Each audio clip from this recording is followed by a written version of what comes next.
That night, everything began as usual. We had just finished dinner, casually discussing our daily lives as we always did.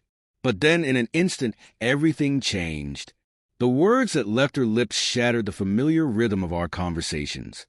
"I am not your property." I froze. At first, I thought she was joking or that I had misheard her. But her tone, her expression, the intensity in her eyes, they all told me otherwise. Those words carried a weight that went beyond their mere meaning. Something deep inside me fractured in that moment.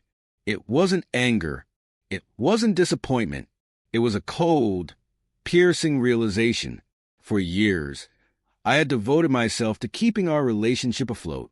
I ensured she was comfortable, solved problems before they even arose, and lightened her burdens whenever I could.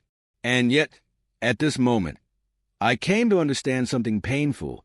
None of it had meant anything to her. Or rather, to her, all of it was proof that I had been trying to control her. That night, I couldn't sleep. I kept replaying the conversation in my mind. Had I truly treated her as something I owned? Had I, without realizing it, overlooked something crucial? Had I been so consumed by the weight of my responsibilities that I had missed the bigger picture? And what about her? How long could she continue drifting through life without accountability, without consequences? I made a decision. If she wanted independence, I would give it to her, not just in words, but in action. True independence. But that also meant she would finally experience what it truly meant to stand on her own. And so, it began. The first step in an unspoken war had been taken. The next morning, I woke up as usual, but something inside me had shifted. I was no longer the same toward her. The words she had spoken the night before echoed in my mind. "I am not your property." Fine. If that was the case, then I was not responsible for her either. She wanted freedom. She would have it. But did she truly understand what that meant? That day, I got ready for work like I always did. Except this time, I didn't make coffee. Normally, I would prepare it before she woke up, ensuring she started her day with ease. But that wasn't my job anymore. When she walked into the kitchen after her shower, she paused at the counter, staring at the empty coffee machine. "Is there no coffee?" she asked out of habit. I shrugged. "You can make it yourself." A slight frown crossed her face, but she said nothing. Maybe she hadn't fully realized it yet, but this was the first step toward the independence she claimed to want. That afternoon, she called me. Normally, I handled the banking, the bills, everything, but this time, something routine for me had become an unexpected challenge for her. "Did you pay the electricity bill?" she asked.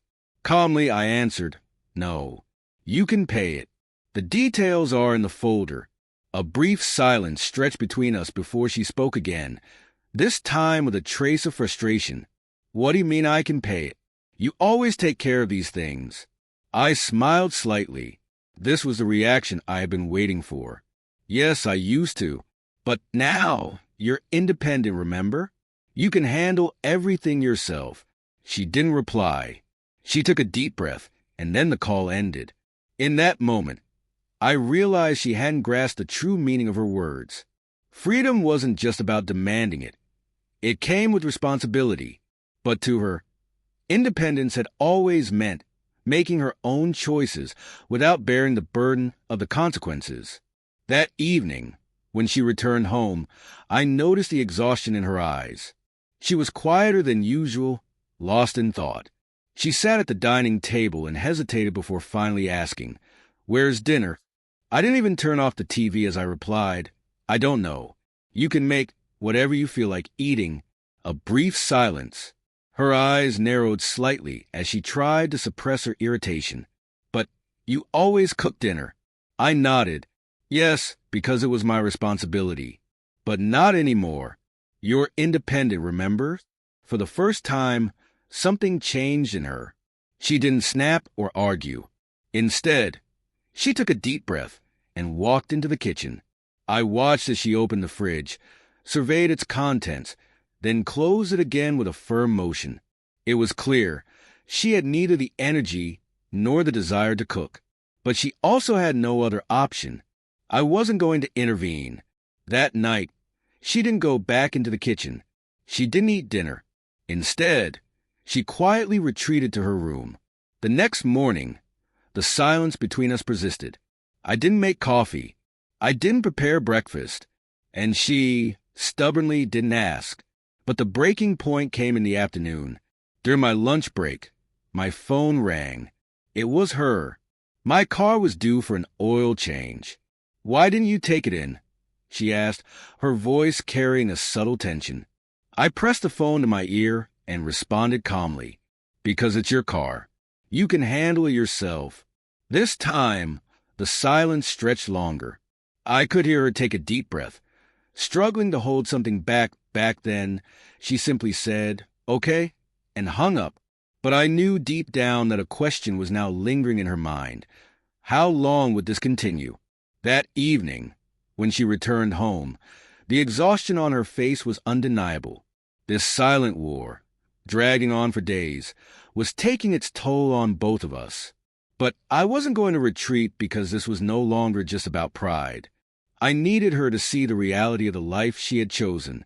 And in that moment, I noticed something different in her expression. She wasn't just frustrated anymore. There was fear in her eyes.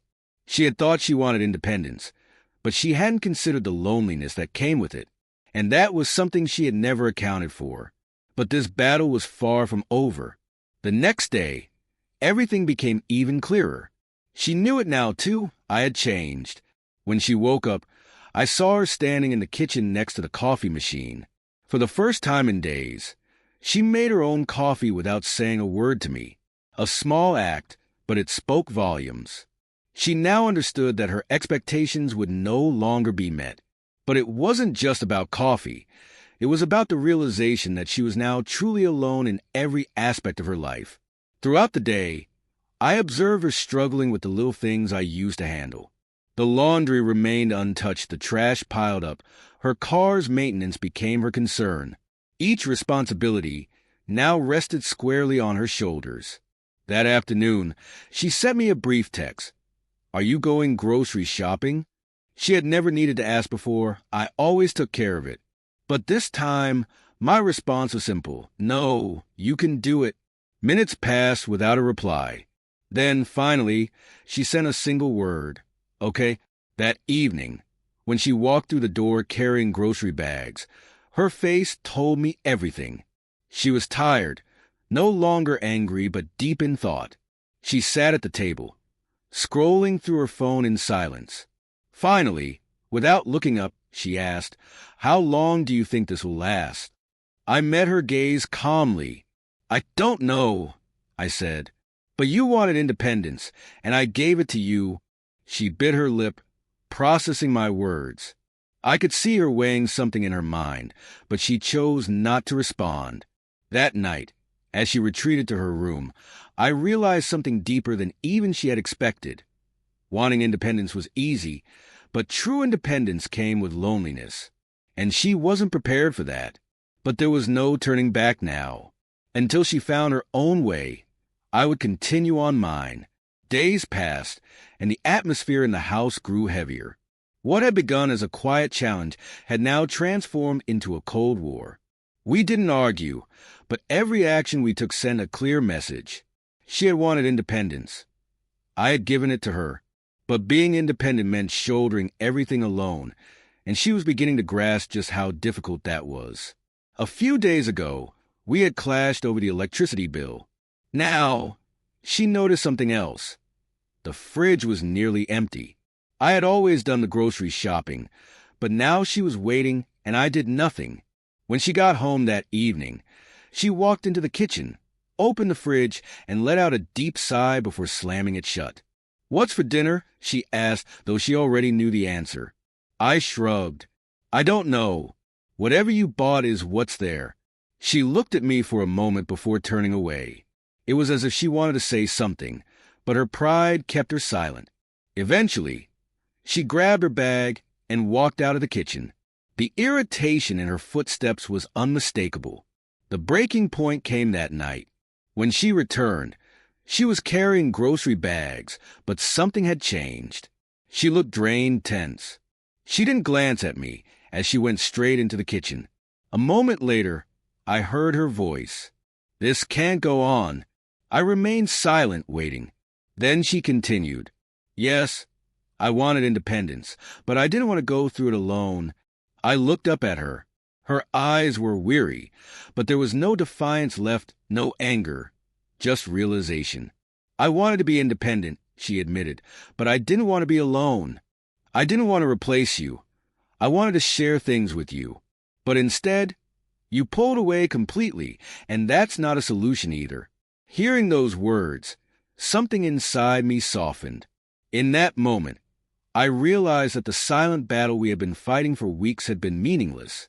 This was never supposed to be a competition. A relationship wasn't about winning or losing. I took a deep breath and met her gaze. "I don't want to carry everything alone either.